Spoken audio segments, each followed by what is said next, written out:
Hello everyone, and welcome to today's Dynamics 365 Tech Talk, Virtual Entities for Finance and Operations Apps. My name is Evan, and I'll be your moderator today.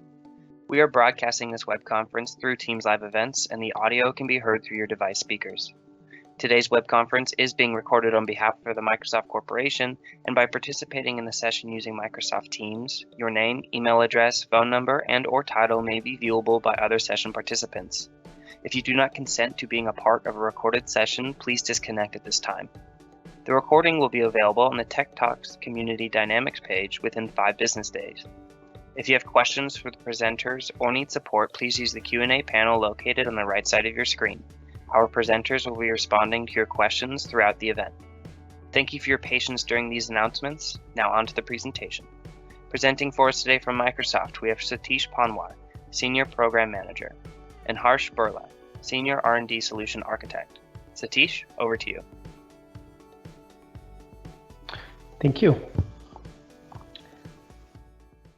So before we get into the details, let's start with what we want to achieve with the help of this Tech Talk. We want to make sure that you understand the concept of CDS virtual entities.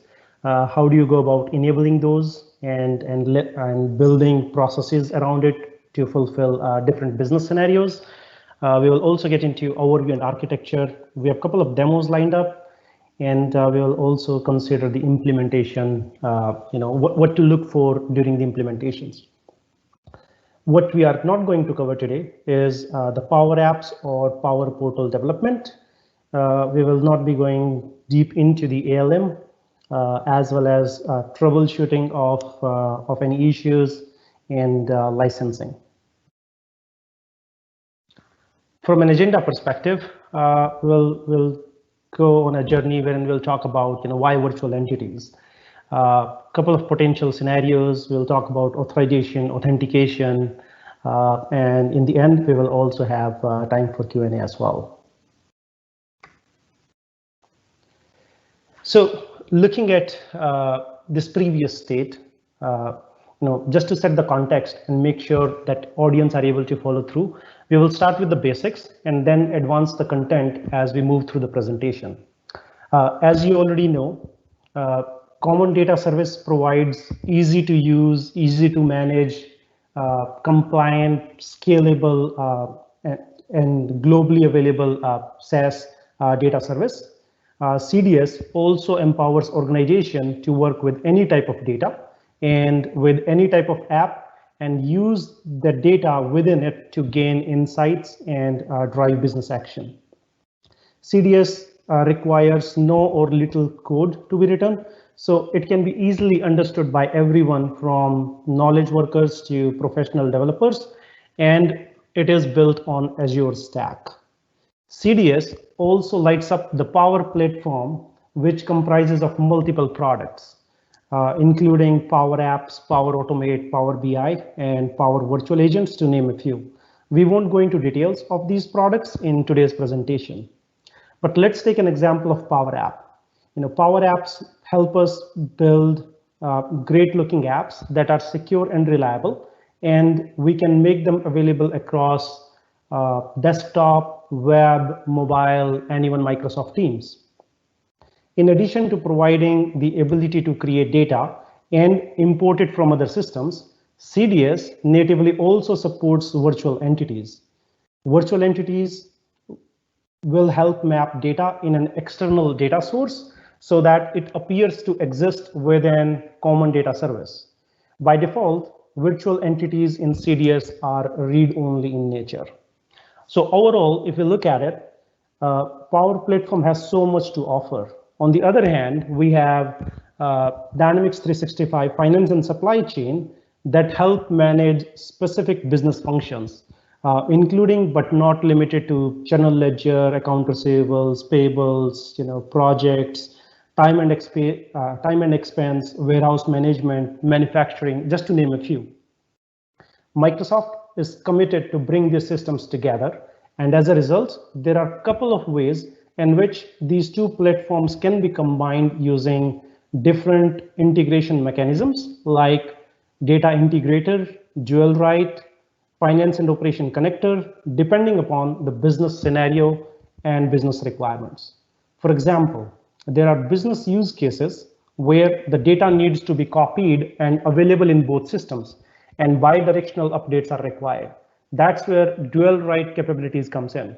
For dual write to work, the entities between CDS and finance and operations needs to be aligned.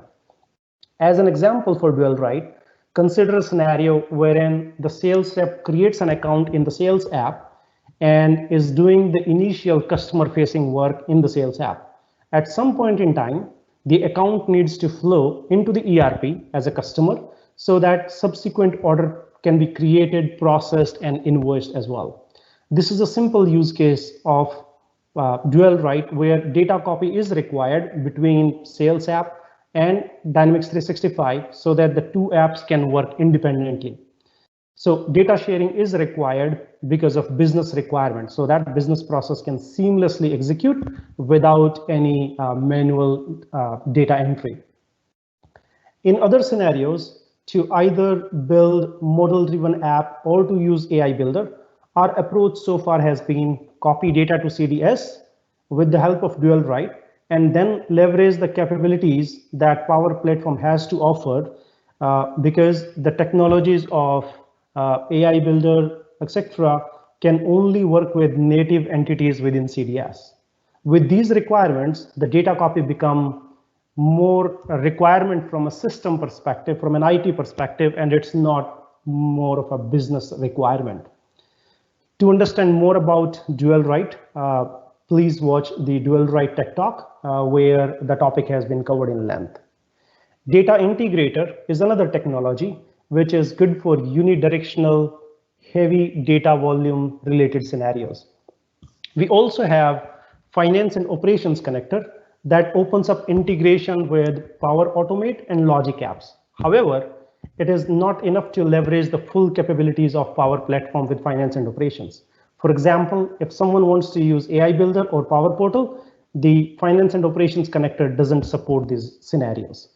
So to bring the complete Power Platform capability with Dynamics 365 finance and supply chain management without having to indulge in data copy between the two platforms, we are now introducing virtual entities for finance and operations, which bring the Power Platform and finance and operations much closer. While introducing the virtual entities for finance and operations, we have also removed the restrictions of virtual entity being read-only in CDS. So finance and operations is the first platform where these read-only restrictions have been removed.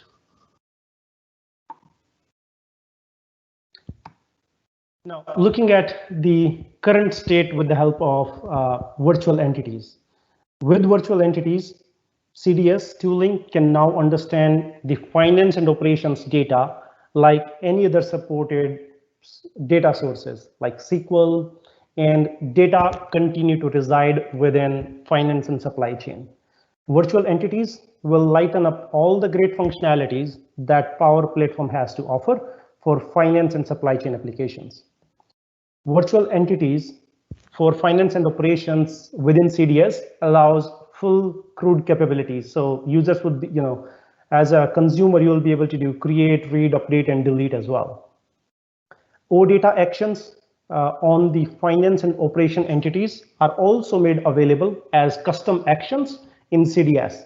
So from an OData action standpoint, only major data types like integer, string, Boolean, there are a handful of data types that are supported.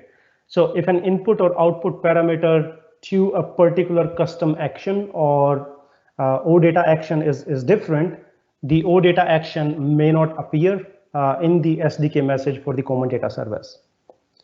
All the data entities in finance and operations are available as virtual entities within CDS, and thus also in the Power Platform without any additional development on the finance and operation sides.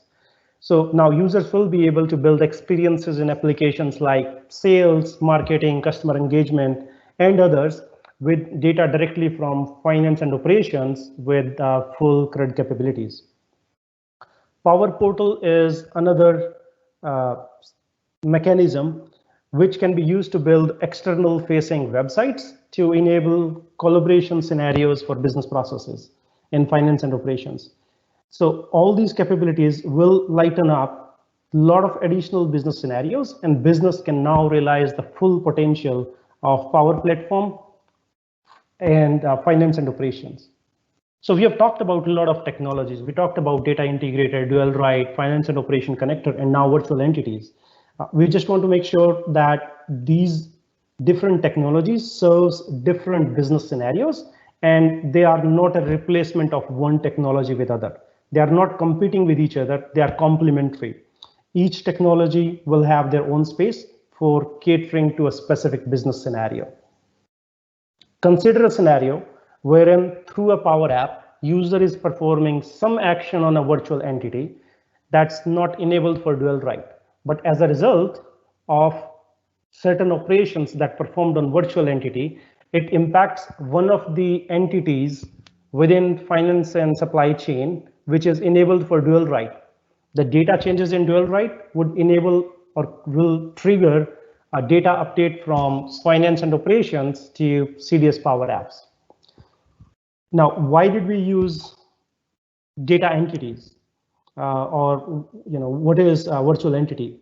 So data entities we have been using data entities for a long time now.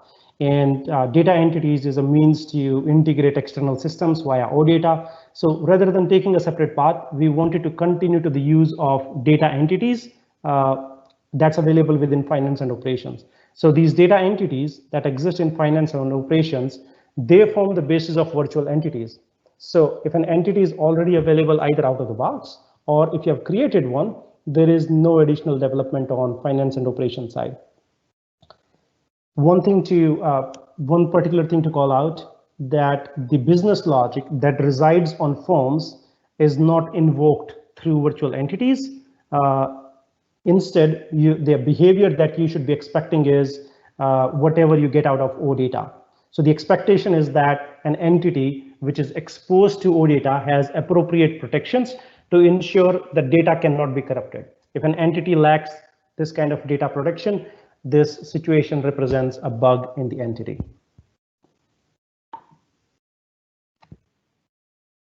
So to summarize what we have all talked about so far, it's a virtual data source, support full CRUD capabilities, all the public entities are available, allow synchronous execution of business logic, consistent behavior, no data copying between the two systems, and these technologies are complementary to each other. This sets the stage for so many scenarios from a Power Platform perspective. We'll be able to leverage Power Platform, which is low code, no code, and offers so much scenarios or so much functionalities and capabilities that we can use.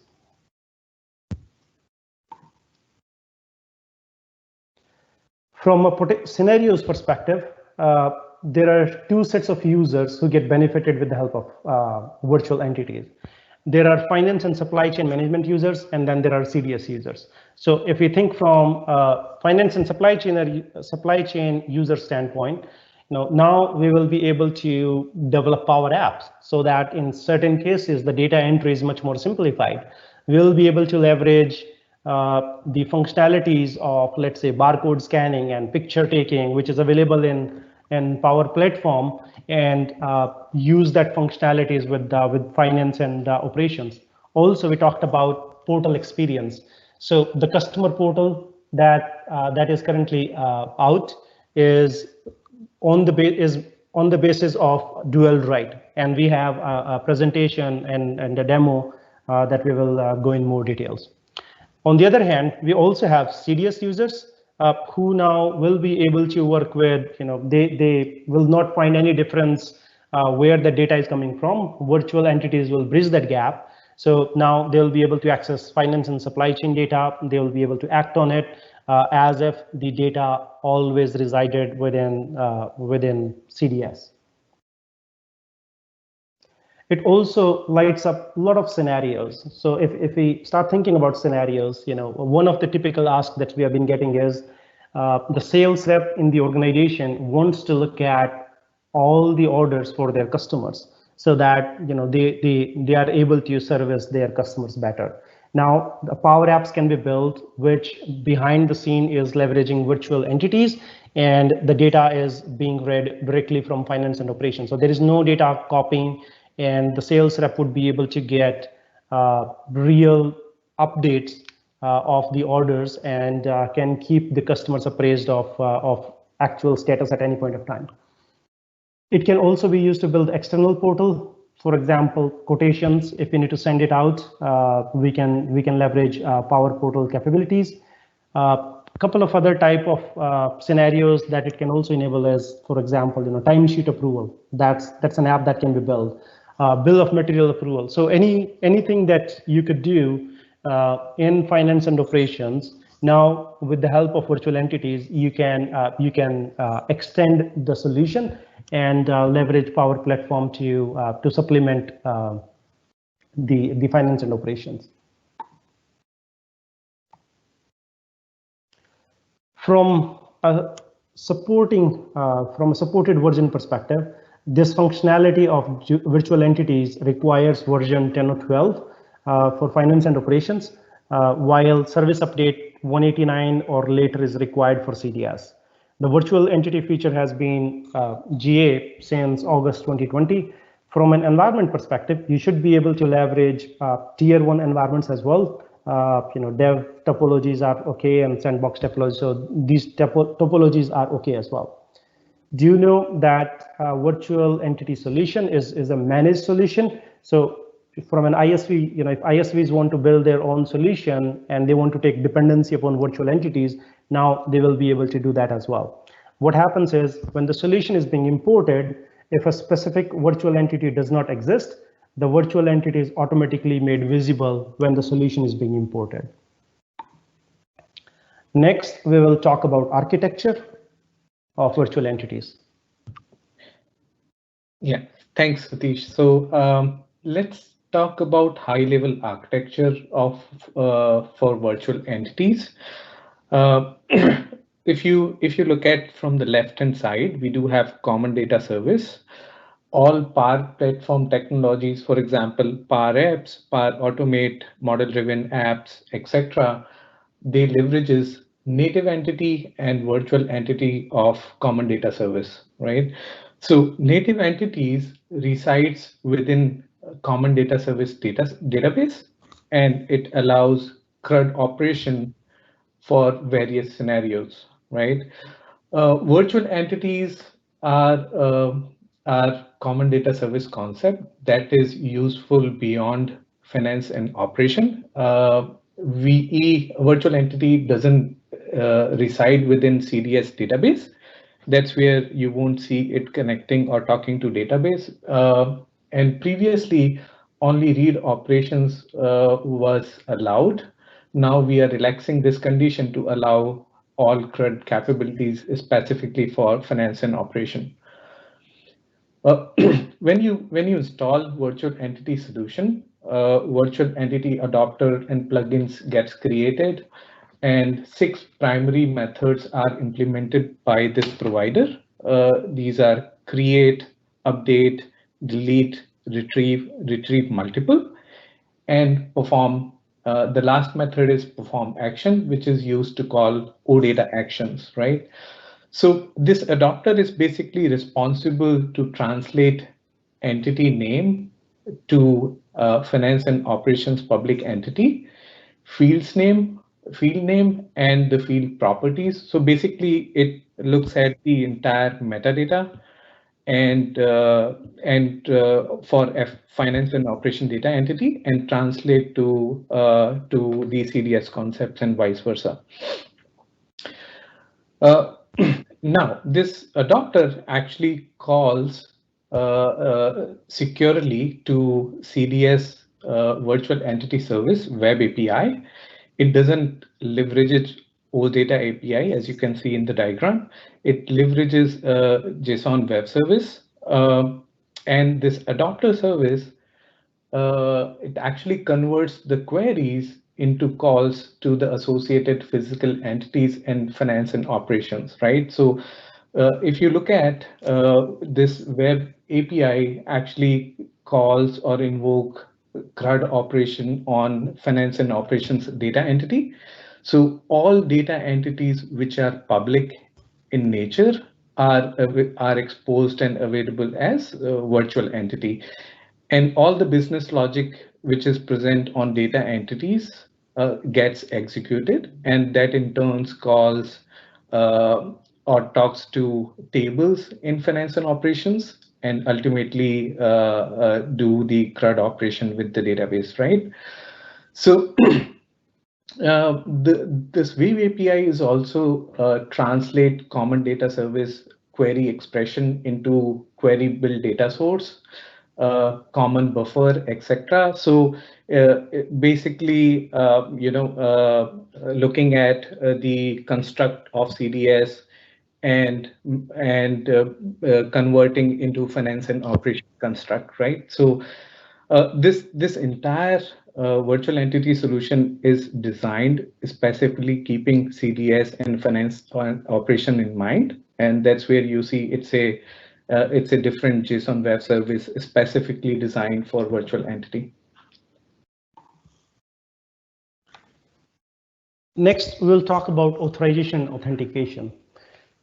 So all calls between CDS and finance and operations as part of virtual entities are performed as service-to-service calls using the AAD application specified in the configuration. So there are a couple of configurations that needs to be done, and those have been detailed on the docs page as well for virtual entities. And we'll look at a couple of configurations later in the presentation as well. We also have Power Apps portal. From there, we can access virtual entities. And because Power Apps portal authorization is based on contact record, which is created in CDS, the mapping needs to be created between the contact record and the finance and operations user is maintained within CDS. So any finance and operations user who is set up for Power Apps portal must also have access to the out-of-the-box rule CDS virtual entity authorized portal user, and it cannot have the system administrator or the security administrator. From a Power Apps perspective, in CDS, there is no configuration, so the user just need to log in with the same credentials in CDS and finance and operations, and it seamlessly works between the two platforms. What users will be able to do, what actions they will be performed, will all be dependent upon what security has been assigned within finance and operations from a user perspective. Coming to Power Portal, so we do support anonymous access as well. For anonymous access, there is no CDS configuration that is required. From D365 perspective, we need to create a portal user ID, we need to assign it a role and give it specific access that we want user to be able to perform those actions on the Power Portal. Again, do not assign system administrator role and no security administrator. If in certain cases, if you have assigned system administrator role, you may run into some unexpected issues as well. So just make sure that the system administrator and security administrator role is not assigned. In short, any user of Power Platform who tries to access finance and operations data through virtual entities must also exist as a user in finance and operations. That's how we can make sure that there is appropriate security in place, given that the data is being surfaced directly from finance and operations. We also wanted to leverage the security that is in place in finance and operations as well. Here we have provided a quick screenshot of anonymous portal access. So under system parameters, the user that is created and given certain access, that user need to be specified under the anonymous portal access user ID. If this is not specified, anonymous access will not be available on the Power Portal.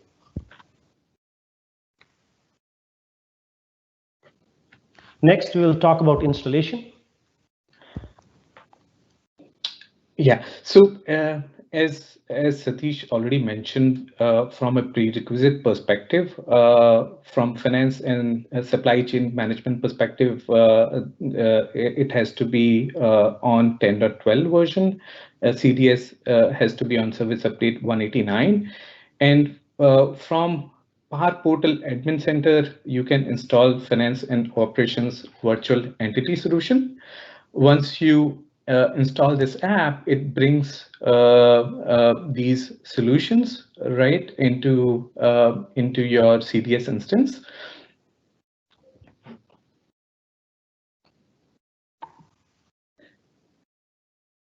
The next step is once you install virtual entity solution into CDS, then finance and operations becomes available as virtual entity data source in CDS itself. And then next step is to set up Azure Active Directory application, AAD application, to whitelist finance and operations app that needs to talk to CDS, right? I'll quickly show a quick demo around how to set it up, and then how to access or enable the virtual entities from CDS.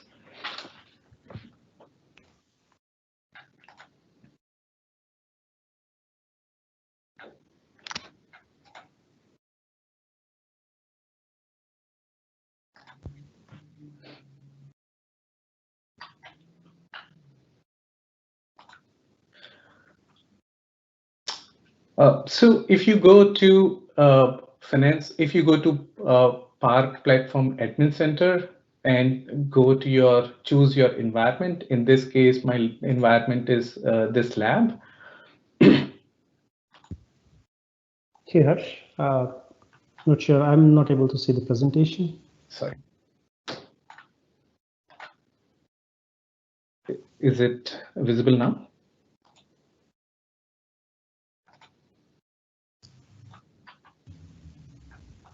It's coming up. Yep, now we can see it. Thank you. Okay. So from admin portal,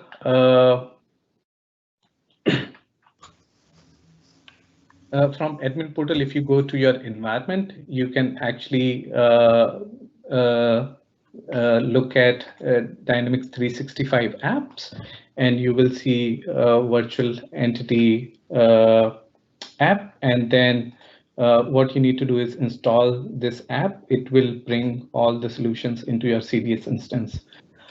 Once this is available or installed in your CDS CDS environment, you need to go to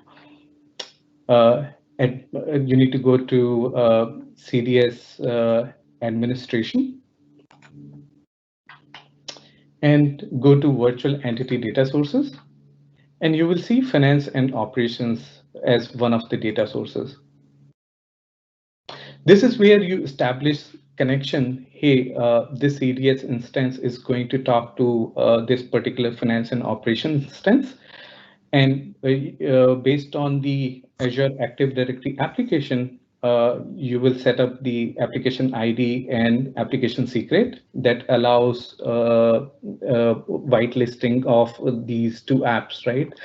So by default, it's one-to-one mapping between one CDS instance to another FNO instance.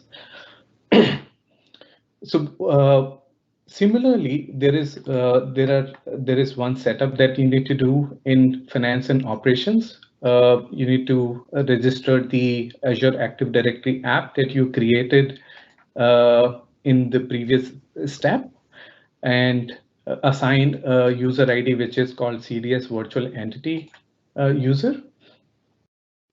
This user has only CDS virtual entity application role. It doesn't need a system user or any other role. It actually used to look at the metadata or the data entities metadata from ntalk to CDS instance. Once this setup is complete, the next step is to verify whether you are able to talk to FNO to access the data entities, right? So once the setup is done, in advanced filter, you will find available finance and operations entities and click on results. Now, this is going to talk to finance and operations app, bringing all the public data entities, which brings all the data entities here. By default, all the entities are not enabled. You see there are more than 2,000 finance and operations data entities available out of the box. So to avoid cluttering the user experience in CDS, not all of these entities are exposed or made it visible through the application. What you need to do is basically choose which entities you want to enable and select, for example, a particular entity. For example, I want to enable, let's say, asset group or asset book entity as an example.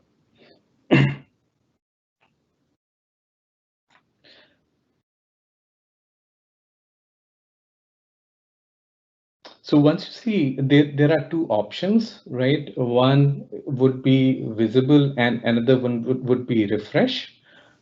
I'll let it load. So once you select visible, what it is doing is it's actually creating, looking at the metadata of asset group entity and creating virtual entities within CDS, right? So now this entity would be available as virtual entity, and you should be able to view data, do all the CRUD operation with this using this entity.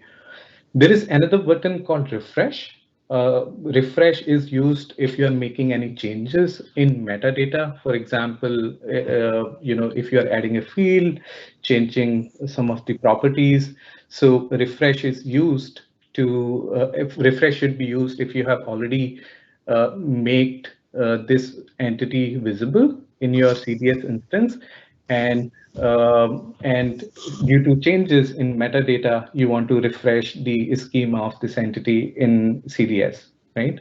So refresh should be used there. So now this entity is enabled, and how can I actually view it? So I need to close and go to advanced filter again.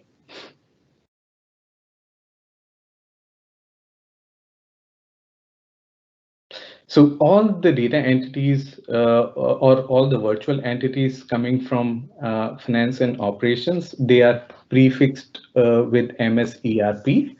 So you can easily differentiate, hey, this is my virtual entity coming from finance and operations.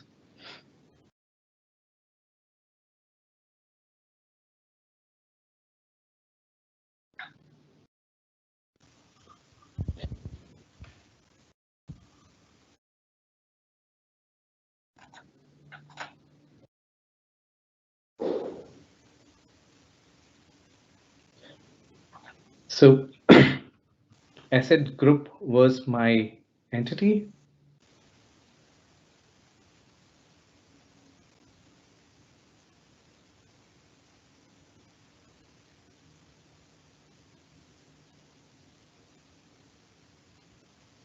So fixed asset group, and you see this is you will see MS ERP. Now, if you try to query, it will bring all the fixed asset groups right from finance and operation. So if this entity is company specific, you will see data from all the companies into CDS.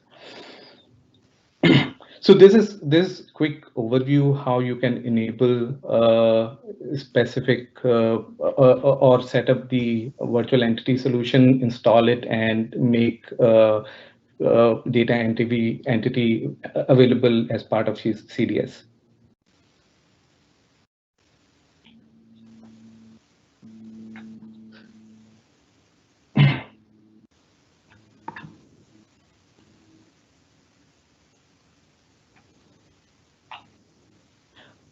Now I'll move over to my slides.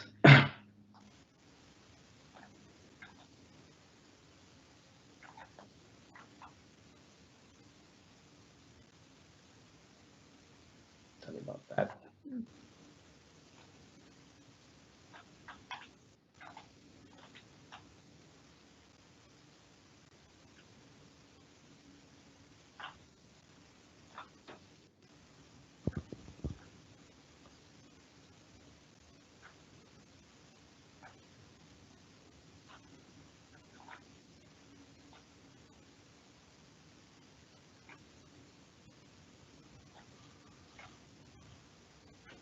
Okay, so as I was mentioning about the company concept, so entity in finance and operation can be bound to a company or it can be global. So if a company is bound, if a data entity is bound to a company, the relationship with the company gets created automatically. So CDM underscore company entity, it's a native entity in Common Data Service, which contains the information about Dynamics 365 FNO company. So a relation gets created and lookup fields gets also created in virtual entity for the CDM underscore company in this case, right? So we provide kind of seamless experience in terms of creating relationship and showing company specific data as well. Now, moving on to entity modeling. So each entity field, so in your FNO data entity, there are different data types, right, which are modeled to data types in CDS. So here is a list explaining how each data type from finance and operations are modeled into CDS. For example, let's say enum within finance and operations are modeled as pick list, right? So when a virtual entity is generated for finance and operations data entity, the system tries to create each field in which is available as part of your data entity. It tries to create a corresponding field in Common Data Service for virtual entity. In an ideal case, the total number of fields should be same in both the entities until unless there is a mismatch in supported data types, right, between finance and operations and CDS.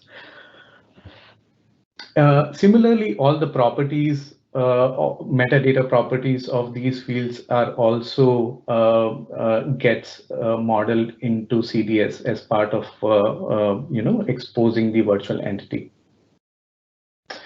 There are few data types which are not supported in CDS. So, for example,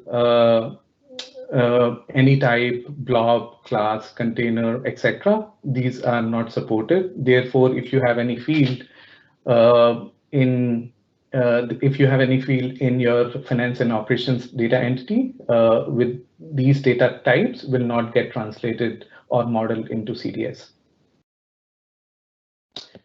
Now, the entity key and primary key concept is little different between these two apps, right? So in case of finance and operations, entity key can have one or more fields, and entity key can have fields of various data types.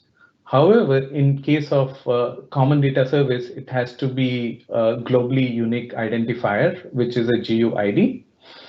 So in case of virtual entity, how the primary key is going to be modeled, it takes the first 4 bytes of data entity ID and the rec ID of a record. So that makes it unique to identify any record within finance and operations. So in finance or operation, rec ID is a unique identifier for a record along with the table ID, right? So that's the whole idea, to have data entity ID and the rec ID combination to use as a primary key for virtual entity in CDS. Similarly, from a primary field perspective, so entity key in finance and supply chain management or operations can have multiple fields of various data type as a primary field. However, in case of CDS, each entity must have only single string primary field, right? Now, how we have actually tackled this problem is a primary field of virtual entity in CDS becomes a string. We convert the entity key of finance and operations to a string, and then separated by the pipe delimiter, and that's how the primary key gets stored. The maximum length is going to be 255. If there is more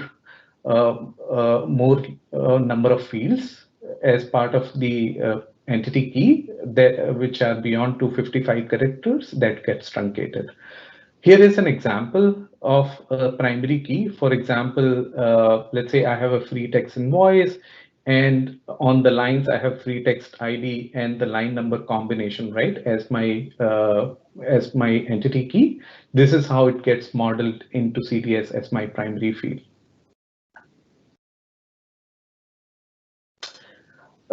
Now, relationships, right? How relationship gets modeled with virtual entities. So relations in finance and supply chain management are modeled as one-to-one, one-to-n, and many-to-one.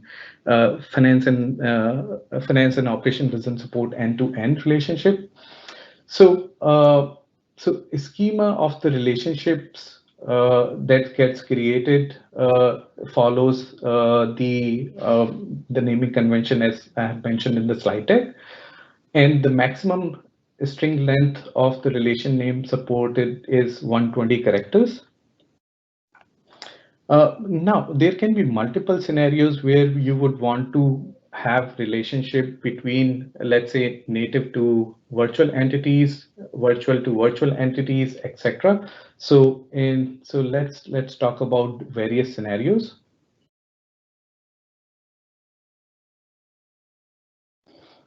So for an example, right? Let's say you have a scenario wherein you have free text invoice, cust invoice table, which has a foreign key to cust table, right?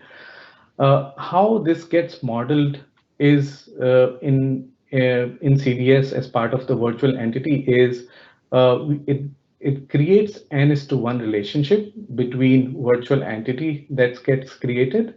The whole idea is you need to have those relationship defined as part of your data entity in finance and operations, right?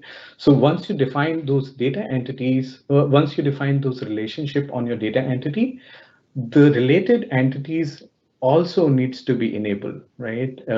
And that's how CDS will also make the relations by default, right? So in this example, I have cust invoice table and cust table. So in finance and operations data entity, which is called CDS customer free text invoice header, we have relationship with customer v3 entity, right? And in order to have this relationship available as part of CDS virtual entity, I need to enable both customer v3 entity and the customer invoice table entity, right? So that's how the relationship gets created. So if you see in this screenshot, so in the free text invoice, I do have lookup to cash discounts. I do have lookup to currencies, right? So all these dependent or related entities needs to be enabled, and it needs to have relationship as part of data entity modeling within finance and operations. So, so there are various scenarios as I was talking about native entity to native entity relationship, which is a standard CDS concepts, and relationships are resolved by using GUID, right? Now, in case of virtual entity to virtual entity relationship, the example we talked about, let's say you have one entity which is dependent, which has a foreign key to another entity, right? So you need to define these relationship as part of your data entry within finance and operations. And you need to enable the related entities, and once these are enabled, the relations are generated as 1:n and n:1 relations in CDS, right? In the background, it uses the GUID or the primary key, which is generated by entity ID plus rec ID combination.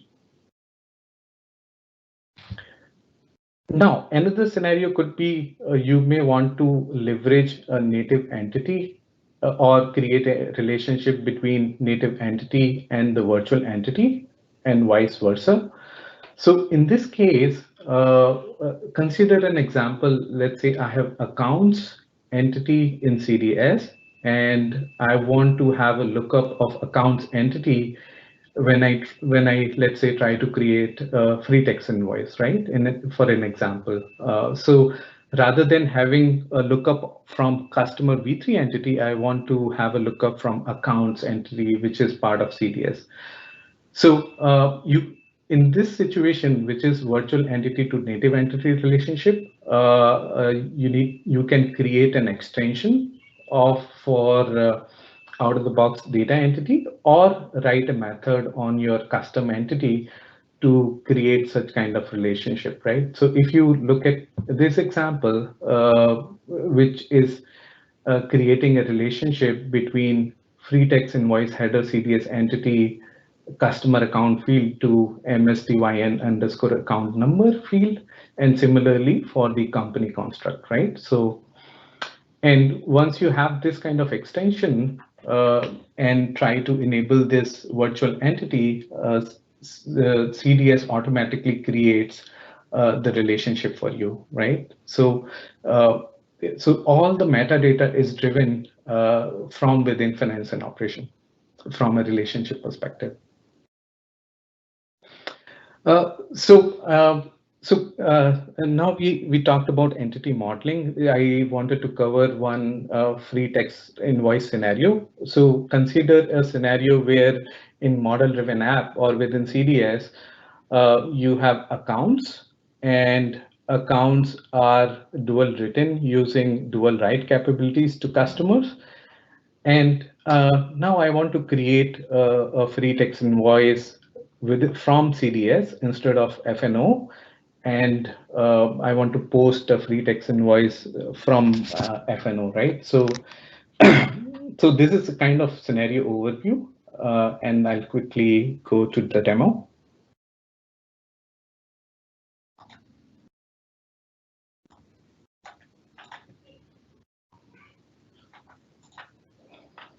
So I'm into CDS instance, and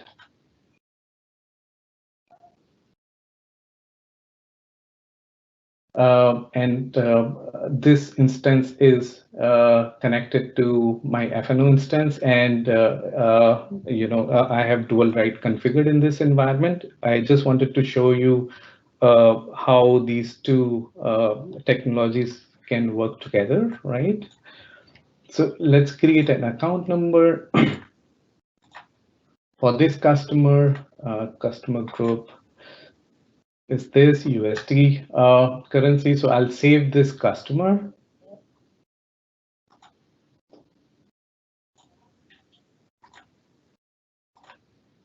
So as part of dual write, the same customer will get created into FNO. And if I go to,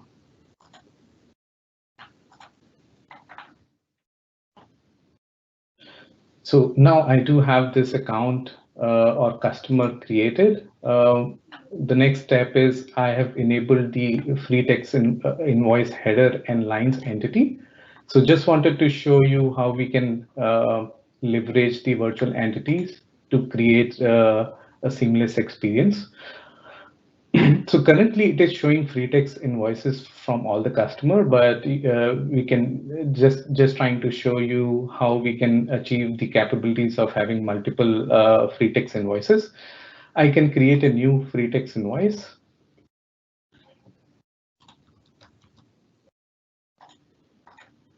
Currently, you see my customer lookup is coming from customer V3, but you can, based on the scenario, you can have native to virtual entity or virtual to virtual entity relationship.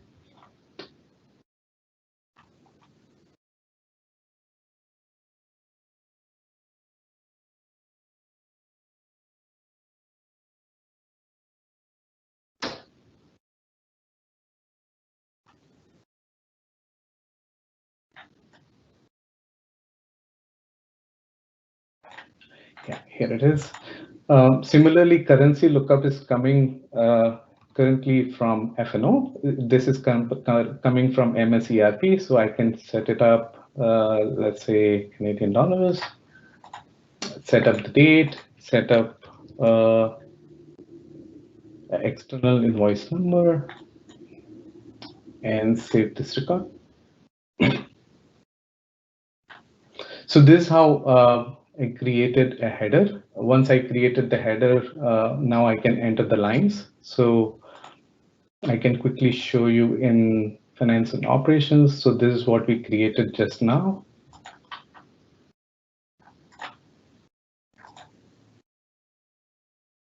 And similarly, we can create the lines.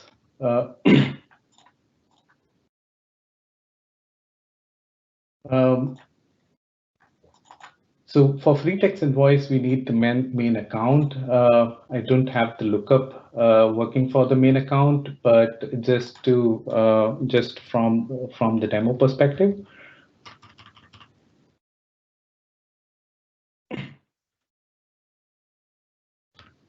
And save it. So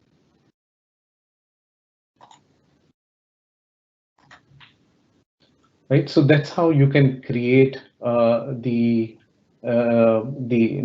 number of lines from CDS. It's kind of seamless experience, right? And once you post this, let's say from FNO, or the free text numbers and the posted, etc., gets appeared, right?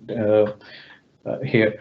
So this is what I just wanted to share. Satish, do you want to take it over?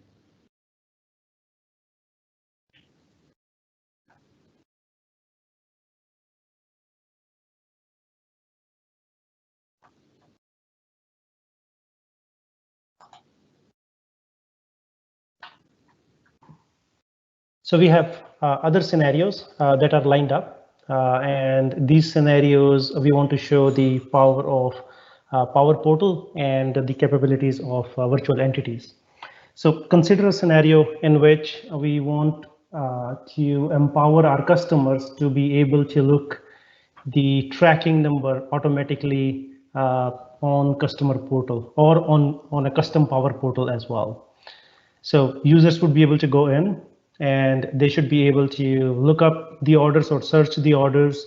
And then from there, they should be able to look up the information within, whatever the tracking number is, and then able to browse that as well, right from the Power Portal. So let's see that in action. So the starting point is that the tracking number is already available within finance and supply chain. So I'll quickly pull up an order number. So here's the order. When we look at the packing slip, so we have multiple packing slips, and by default, the tracking numbers are tracked here. So this is the tracking number and this is the URL. Now, what we have done is we just wanted to surface this information without duplicating the data on customer portal. So now I'll switch to the customer portal. So here, I'm not signed in at this point. and we have added a tab called tracking information. So here customer would be able to go in, put in the sales order, put in the packing slip, or depending upon what all attributes you may want to provide, so that by default you don't show a list of all the tracking numbers, only the relevant ones. So customer would put in the relevant information and it would bring up the sales orders. Once user click on sales order, from here they will be able to see the tracking number and the tracking URL. So all this information is directly coming from finance and supply chain management at this point. There is no data that's being copied. Here we have not extended it so that it acts as a hyperlink, but users, if you want, you can convert this into a hyperlink, and the URL can take you to the respective carrier website, wherein you guys will be able to track or see the shipments as well. So this is one scenario that we wanted to cover, and this is the anonymous access. From an authentication perspective, or what users will be able to access and what they won't be able to. So earlier I talked about the user creation, and so whatever access you assign to that anonymous portal user, users would be able to perform only those actions.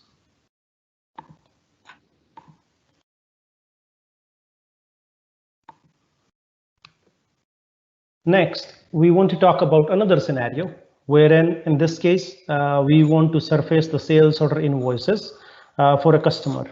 In this case, given the nature of invoices and the sensitive data it contains, we wanted to use the authenticated access as well. And we wanted to surface the order number, the invoice number directly onto the Power Portal. So with that, let's jump right into the demo. So I'll go to all customers. We'll pull up the customer and look at the invoices. So here are all the invoices. This is what finance and operations users will see. And from here, if they need to look into the details, they will be able to do all this within finance and operations. But if we want to surface this information directly onto the Power Portal, so let's see how that looks like, and now that scenario is possible with the help of virtual entities. So I'll quickly sign in.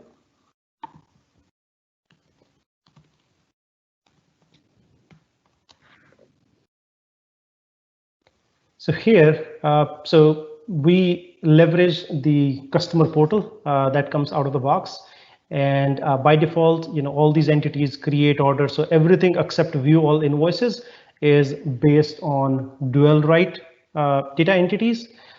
This is the one that we have built on virtual entities. So view all invoices. A customer would be able to log in, click on this button, and here we will be able to show all the invoices, what the amounts are. So here we are just pulling a couple of columns, but depending upon what all data you want to surface to the customers, you would be able to surface the data directly from finance and operations with the help of virtual entities. And customers would be able to drill in on these invoices so that they can look at what all items is included in the invoice, what the quantity is, what the amount is. So whole lot of capabilities that you will be able to achieve with the help of virtual entities. From an access or authentication perspective, it's going back to what is the access that you have provided within finance and operations to that given user.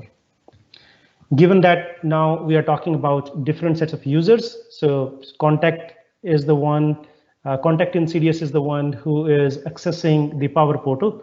That user needs to be linked with a finance and supply chain user. Next, we'll talk about debugging. Yeah, so if you look at CDS virtual entity package, it comes with various classes. So when you're trying to troubleshoot any problem with virtual entity, you can focus on these two classes, CDS virtual entity adapter. This is the first class which is being called. It only serialize and deserialize the payload.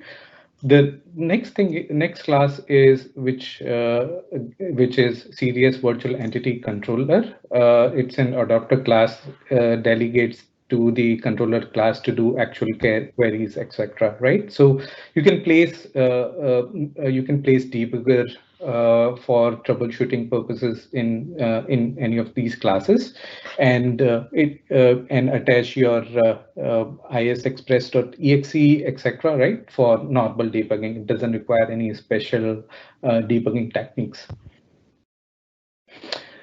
From a performance consideration perspective, when considering using virtual entities, it's important to keep in mind the network latency between these two apps, CDS and finance and operations. It's recommended to deploy both the apps in the same region, same data centers, to avoid high network latency. Secondly, it relies on data entity. So your query execution time heavily dependent on how the query is behaving, right? And is it optimal from an indexing perspective? Do we have enough? Is there any the business logic that it has is optimally designed, right? So query execution time is important. Similarly, query execution time for related entities are important. Then all queries from virtual entities are paged, so with a default page size of 50 records. So with proper indexing, this means that the response time of the query should not be impacted by how much data exists in the table, right? So some of the key performance consideration when using virtual entities. We have jotted down some of the implementation consideration. One is your instance strategy. With virtual entity, you can link one CDS instance to one finance and supply chain management instance, and recommendation to have them in the same tenant in the same Azure region to avoid to reduce the latency, right? The next point from an implementation consideration perspective is entity modeling. So use virtual entity when your business logic resides within finance and supply chain management. Analyze your data type parity between these two apps, and define your relationship as part of your data entity, right, in finance and supply chain management, and define relationship in case of CDS native to CDS virtual entity within finance and supply chain management as part of X++ extension. From a don'ts perspective, do not try to create your relationship as part of CDS, right? From one VE to another in CDS, right? And do not use virtual entity as data copy mechanism. From a performance perspective, understand the factors that can impact the performance and plan to do proper performance testing before go live. We have put together a kind of comparing dual write virtual entities and DI. So on a high level, if you look at it, dual write is suitable for near real-time integration scenarios where synchronous data copy is required, right? And dual write supports the offline scenarios. For example, it has capture capabilities, etc. From a virtual entity perspective, source is your finance and supply chain management. It's a real-time CRUD operation, and data remains in the source, right? Similarly, from a DI perspective, it's asynchronous scheduled recurrence, scheduled integration approach, unidirectional, and the data gets duplicated, right? So a quick comparison to choose the right technology, right? And that's where that's what we have for today's presentation. We have put together some of the resources in the end. Please have a look at it. And over to Ivan. Awesome, thank you. I've posted a link to a short survey in the Q&A panel. We'd like your feedback on today's session and to hear what you'd like to see in future sessions. The survey scores on a scale from 1 to 5, with 5 being the highest score possible, and we thank you for your participation in that. As a reminder, the recording of today's session will be available on the TechTalk's Community Dynamics page within 5 business days. I'd like to extend a big thank you to our presenters and to our audience for logging in and joining us today. Please stay safe and have a great rest of your day or evening wherever you are. Goodbye.